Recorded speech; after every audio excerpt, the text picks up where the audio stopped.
Pagkatalo ni Michelle D, planado nga ba? Kaganapan sa loob ng El Salvador, pinag-usapan.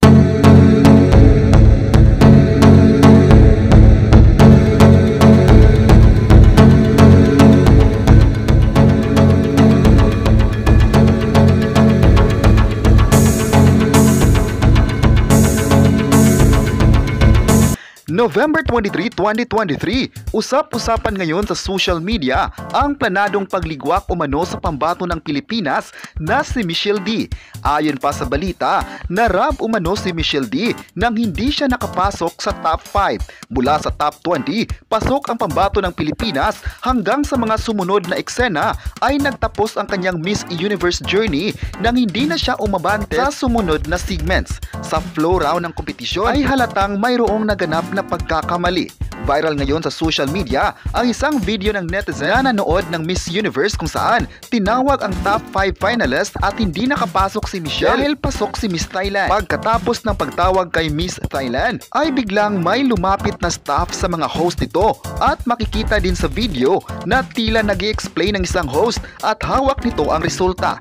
Makikita din sa video na nagkagulo ang buong El Salvador dahil hindi nila lubos maisip kung bakit hindi nakapasok ang deserving na kandidata na si Michelle D. Pagkatapos ng kompetisyon ay tinawag ang mga kandidata at nagkaroon ng isang meeting, ngunit sa isang pictorial biglang may lumapit kay Michelle na staff at pinaalis siya mula sa isang shoot. Makikita din sa video na tila nagulat ang mga kasamahang delegates pero tuloy pa rin sila sa pictorial. Dito na nag-react ang mga netizens dahil bakit ganoon ang nangyari? Bakit raw pinaalis si Michelle at nilapitan ng staff? Sa mga kasunod pang video ay nagkaroon pa sila ng moment ni Anne at sinabi ng Miss Universe owner na move on kung saan hindi ito nagustuhan ng fans. Maalalang pagkatapos ng pageant, nag-post si Michelle D sa kanyang Instagram na nagpapasalamat siya sa lahat at sinabihan ng mga netizens na alam na nito ng sambayanang Pilipino. Sa isang pangyari din ng Miss Universe sa El Salvador ay viral din ang video kung saan makikita ang pagsuporta ni Anne sa delegate ng Thailand kung saan sumigaw ito ng Thailand. Maalalang ang owner ng Miss Universe ay mula sa Thailand kaya hindi maiwasan na questionin siya ng mga tao. Ang viral video ni Anne na sumigaw siya sa kanilang kandidata ay umani ng batikos mula sa mga netizens. Ayon pa ng fans, maging patas sana si Anne sa mga kandidata. Alam ng lahat na galing Thailand ang owner at wala itong problema.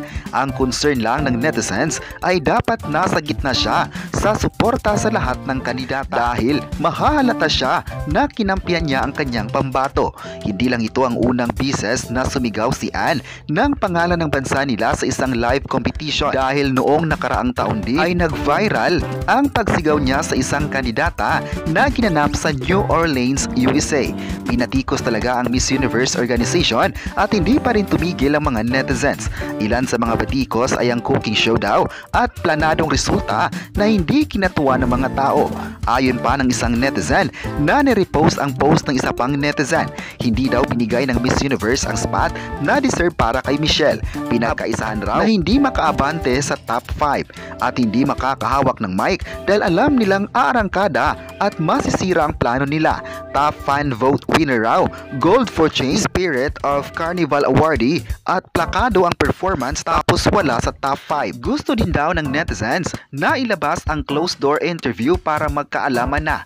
Alam daw nila na nagawa ng tama ng pambato ng Pilipinas ang nasabing closed door interview.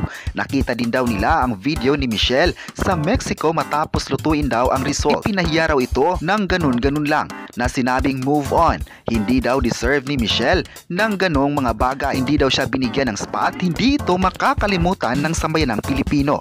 Ayon pa ng netizen, nakakahiya raw ito. Nagsorry din ang netizens kay Michelle na hindi man raw nakuha nito ang bagay na spot nito. Deserve raw ng pambato ng Pilipinas ang bagong Miss Universe at naghihinayang na hindi ito nasungkit ng pambato ng ating kandidata. Ngayong oras, alas 7 ng umaga, trending pa rin ang hashtag Miss Universe Organization at hashtag Anne at Michelle D. Hindi tumahimik ang mga tao sa planadong kompetisyon. Nagtulong-tulong din ang mga netizens na ipakita sa mga tao na mayroon talagang pagkakamali sa pagpili ng top 5 na dapat ay spot ito ni Miss Universe Philippines. Marami sa kanila ang nalungkot at nagalit sa resulta ng winners. May kumalating picture ngayon sa social media tungkol sa post ng Miss Universe El Salvador na humingi ito ng paumanhin sa mga tao na nagkamali raw ito. Magbibigay pa raw sila ng kasunod na statement tungkol dito.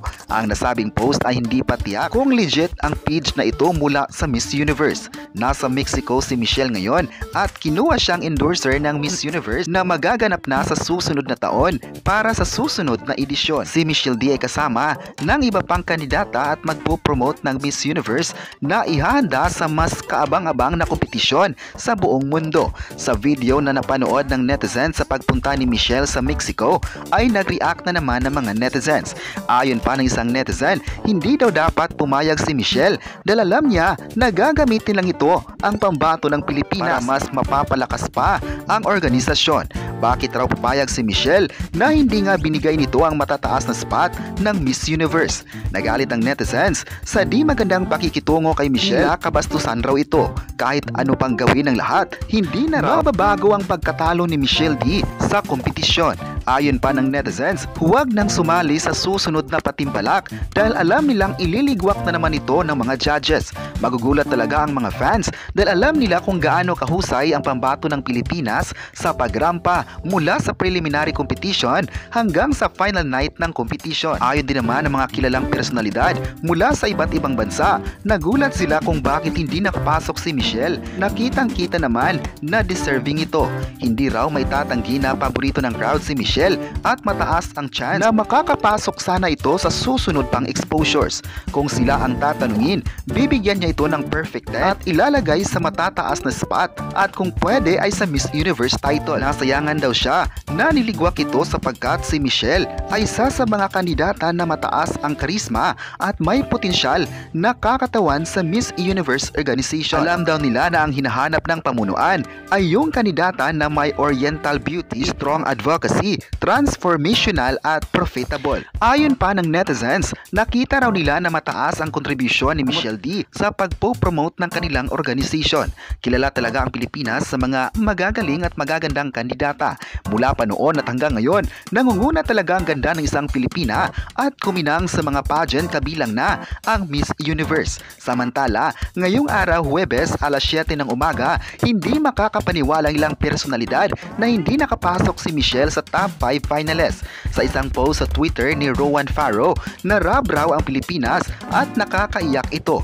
Si Rowan Farrow ay maalalang gusto nito na makapasok si Michelle sa top 5. Nag-post din si Michelle ng isang post sa Twitter at sinabing nagawa raw niya lahat na ibigay ang best nito. Destiny raw at ang lahat na nangyari ay may rason. Isa si Michelle sa nagpakita ng suporta sa mga taong bumoto at sumusuporta sa kanya. Ano ang masabi nyo na planado raw ang competition ng Miss Universe? I-comment na kung sang-ayon ba kayo at huwag kalimutang i-subscribe ang ating YouTube channel.